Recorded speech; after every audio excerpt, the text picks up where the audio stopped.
Jotend migepe Musalia Mudavadi ochwalo ayanga nying Raila Odinga kaka jalno ma Kenya ka achiel gi pinje Afrika ma ugwe siro mar bedo jakom riwruok mar pinje Afrika. Mudavadi nochwalo nying Raila e romo makende mar 18 mag Interministerial Committee of the International Conference of the Great Lakes Region mane bagi boma ma Raila Angola. Mudavadi olero ni Raila en jalno ma oketo dongruok mar Afrika nyime kendo en jatelo ma osenyiso ketelo makare e Afrika. Mudavadi omedo wacho ni Raila Odinga nigi ng'eyo mag dwaro pinje Afrika ka bende en gi tudruok mar arieya gi pinje maoko.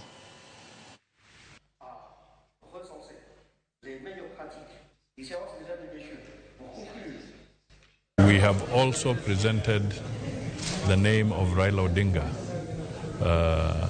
as the candidate for the AUC chair. He's well known to all the countries and all the participants here, and it was resolved that the Council of Ministers or the regional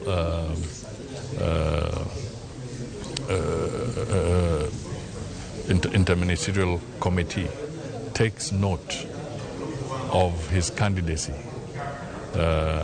since he was the only one who was presented at this as we await the elections of the AUC chair in February next year. Equally, if there were other candidates, that has also been resolved that they take note and it will be dealt with in the course of next year.